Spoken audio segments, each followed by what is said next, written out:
name's Joseph Iskander, and my hardest city presentation is going to be Miami, more specifically Sunny Isles Beach, Florida.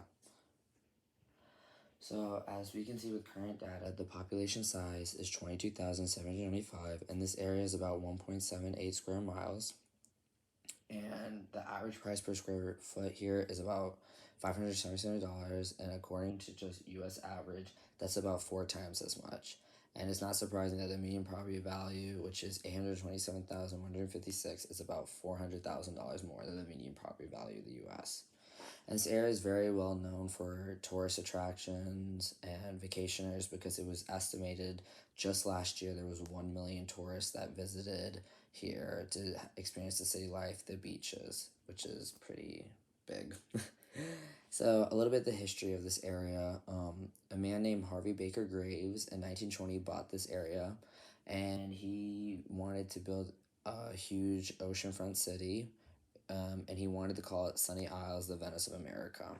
But development in this area really didn't happen till 1925 when the construction of the Haulover Bridge was made, because this is what connected this area to Miami, and that's what brought in the developers of Miami because they saw the possibilities and the growth here. So it's not surprising that this area was actually called Northern Miami until 1931.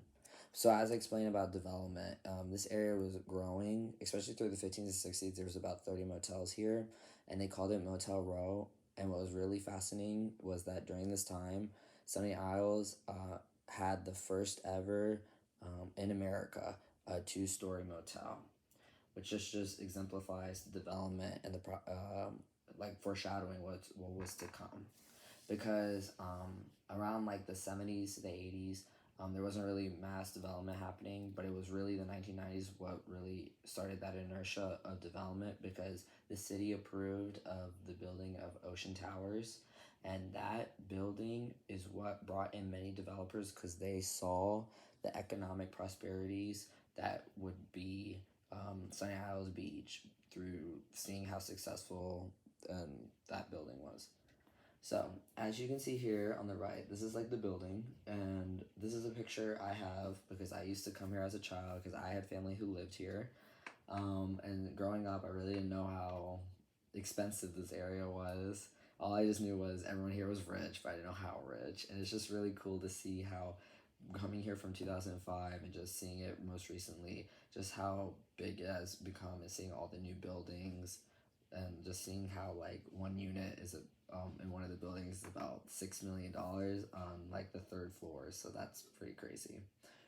So as it is not surprising, development's a big part of this area, and this is pulled from their comprehensive plan of is called the Comprehensive Plan of 2030, but this was amended in 2016, and this is like their goal. It says they want to provide the best possible distribution of land use and services to meet the physical, social, cultural, and economic needs of the present and future populations in a timely and efficient manner that will maintain or improve the quality of natural and man-made environment and amenities. And what's really just like unique about this area is that this area has developed in a timely, in 20 years. It has developed and grown mass amount of property tax, residents, as a city that really should have taken 50 years according to city lawmakers, and the city council, sorry. So we can see that immense amount of development in the early 2000s because the city approved the building of the construction of 28 buildings, and just a few buildings to name would be like condominiums. And what's really unique is that just in the early 2000s, the Ocean Towers approved to build Ocean 2, 3, 4, and 5, which I think is really just crazy because they already had one, but now they had 4 more built.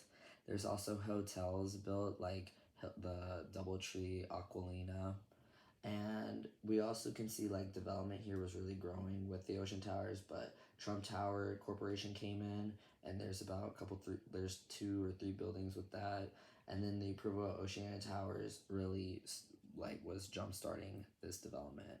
There's also about 11 parks that was created, and in this city of Sunny Isles Beach, they take pride on their beach access because on their website they claim that it's not just a crappy 5 foot wide beach access is something to be immersive and really demonstrate the beauty of this area. So they have about 22 beach accesses, and all of this development really pushed for like the need of like city councils, 27 staff, facility operations, and just many public workers and code compliance officers to maintain this area. What's really interesting is the Aquilina as a hotel I had Thanksgiving dinner at. Just recently, it was ranked the #1 best hotel in the U.S. by the U.S. News and World Report, and just alone, Forbes ranked it as a 5-star hotel. And I think it's really cool because I've been there and it is very nice, and just seeing all the amenities of just having dinner there, not even staying, just shows like just in the lobby just shows like how powerful this building was. And it's been reported that DJ Khaled also has a place here in their condominium sector, like right here. So this is the hotel and this is the condominium area that's part of the resort. And this is just an example of how the Sunny Isles city was really marketing themselves. Sorry. This is a picture of like a room view I had at one of our hotels. This was not the Aquilina Hotel, but this really brings into the topic of marketing, because the city of Sunny Isles really takes pride on being a higher standard of living and having a higher standard of living. So that's why the slogan is the height of living. And their mission statement, as you can see, is right here, is to enrich the quality of life for all, providing excellent services, buildings, and etc. But what's really interesting was that they recently just had a extensive research done in 2019 to rebrand the city of Sunny Isles Beach, Florida, because they wanted to ensure that they were demonstrating the values of this area to visitors and developers, and they decided that their core values of this area would be landscape, people, quality of life, and location. Those were the 4 main focuses, and they saw that the many people who lived here and the residents really enjoyed the area, and that it's the experience of the city, and like the city life is what was really important to all these people. And that's why with this mission statement, they say they want to be cultivating a safe and harmonious environment with residents, businesses, and visitors that can thrive. And I really can see how this type of branding, that it's the higher standard of living, it's the height of living, is what really drives people to really want to come here. And these are my sources, so thank you.